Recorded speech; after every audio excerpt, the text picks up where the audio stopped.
Adam Simpson's tenure at West Coast. It is over. Tell us how this played out behind the scenes over the last 24 hours. Well, Clarkie, Adam Simpson simply was not prepared to put his family through that hellish existence of the 10 weeks of last season if he was zero chance to coach on next year. That is as simply as I can put it.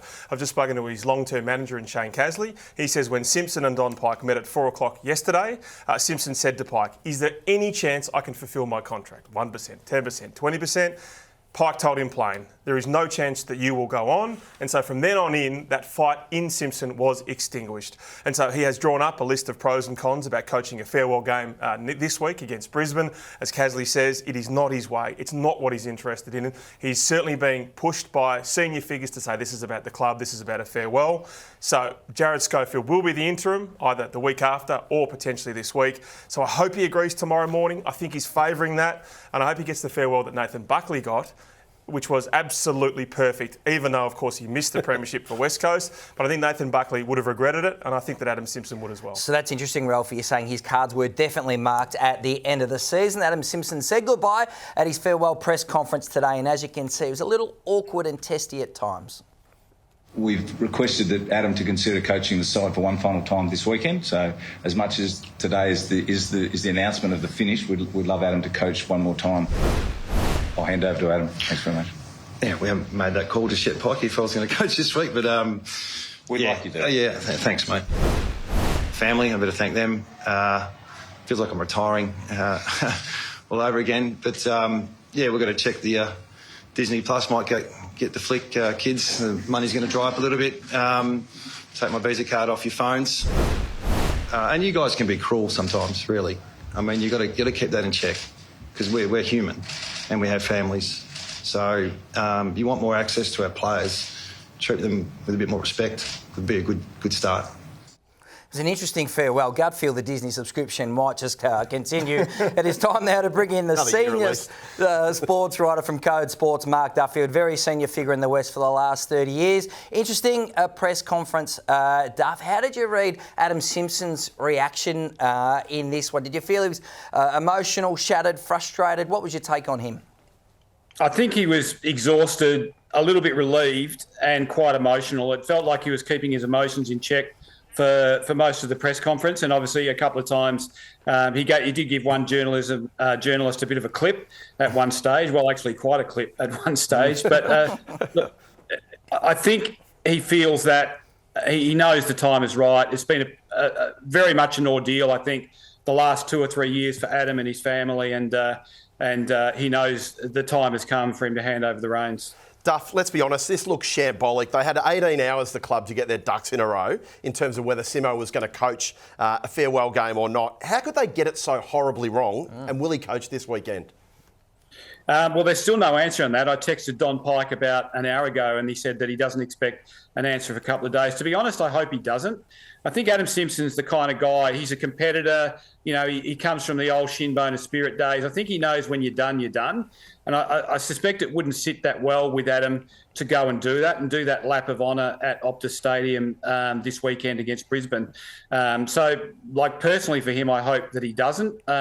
Maybe send him out and get him to wave at the crowd if he's prepared to come along to the game. But they've got 7 weeks. They've got a lot to do in these 7 weeks, West Coast. They've got to do a bit of an exploration on their list because they've got some big list management decisions to come at the end of the season. So they should get started on that now. Yes, that's certainly right, Duff. What about the replacement options? Sydney's Dean Cox feels like the short price favourite at the moment, but Ashley Hansen at Carlton, highly rated, and Jamie Graham from Fremantle also up in the mix. How do you feel like this is going to play out over the next month or so? Well, history says that the replacement coach comes from the senior assistant crop at one of the successful clubs. Right now, Dean Cox is at Sydney, who are first, and Ash Hansen is at Carlton, who are second, and Jamie Graham is at Fremantle, who are third. So there's a happy coincidence for the club that those people are at those clubs and they have an association with the West Coast Eagles. But you'd like to see them run a process. I mean, there are others, Daniel G and Syracusa has got to be worth a chat. Andrew McWalters handled himself pretty well when in the senior post temporarily before. And I think the other thing is that if you're a club like West Coast, you've got to have a throw at the stumps, don't you? And at least pick up the phone and make the call to the Chris Scotts and the John Longmires of the world and just ask the question before you move on to getting an untried assistant. You'd be stunned if you hadn't at least, if Don Pike at least hadn't reached out to a few of those senior West Coast people and said, do you want to come back? You talked about a list exploration. Is it a list Carl, Adam Simpson have talked about, maybe 10 players off the list? And who should be nervous of those senior players and also the mid-tier guys?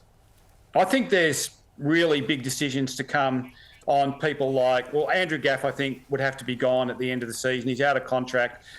He has not been able to have an impact at AFL level for some time now. So you'd think that his card is marked. You'd think that Dom Sheed, a discussion on his future would be had. He's got a year of a contract to run, but he's had a lot of injuries over the last couple of years and has battled to have an impact at AFL level. And, of course, Jack Darling has been a whipping boy with Eagles fans for quite some time now, and he has 1 year of a contract to run. They've got quite a tall forward line. They've got quite a few young tall forwards trying to push into that group now, so there may be a conversation to be had with Jack Darling.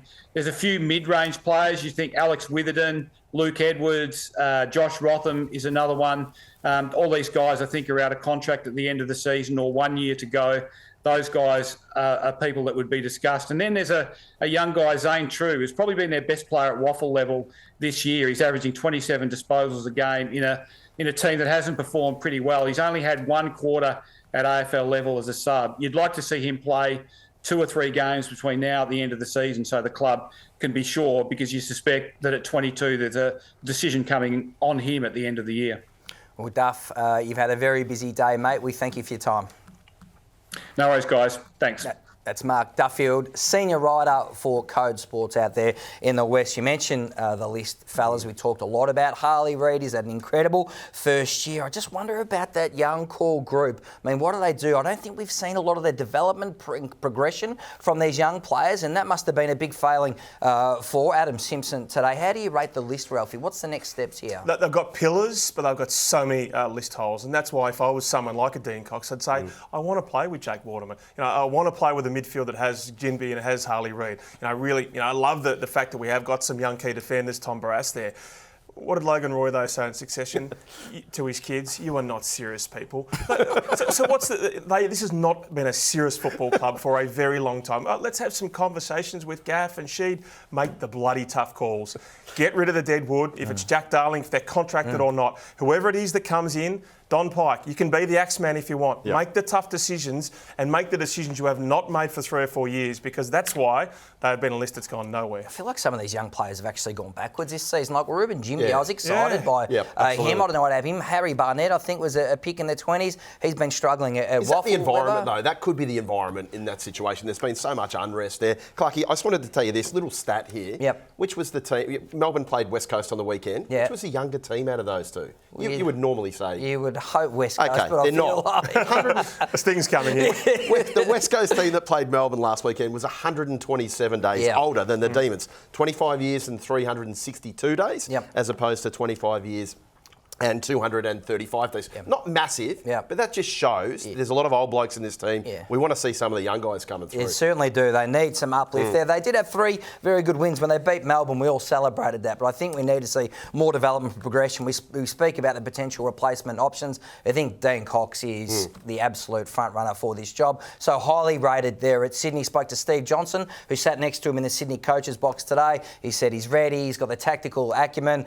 He's got great man management, player relationships. He's got the list overview. He's great on the data, so he certainly ticks every box. I just wonder, how's this going to play out? Because Sydney, for a long time, Ralphie, hoped that he would be the successor to John Longmire. Longmire's surely not going anywhere. He's got a premiership list and contracted for another year. You'd think that'd be extended. So Dean Cox would take the job if it was offered at West Coast, surely. Yeah, I think the succession plan's 3 or 4 years down the track, and that is so long to wait when you've got some star players here and when you can get a job at $1 million a year. I just think for John Longmire, think about how often he's been so close. So he kicked 98 goals. He kicked 2-8 in the final game. Missed the 96 flag. Gets in 99. He's won 3 in grand finals. It'd be Mick Malthouse. If he misses out with 1 flag and he's pushed out for Dean Cox, that is not the way that you orchestrate a succession plan. Sign him up long term, and Dean, go and coach your former club. Succession plans have been fraught in danger, we've seen with recent years.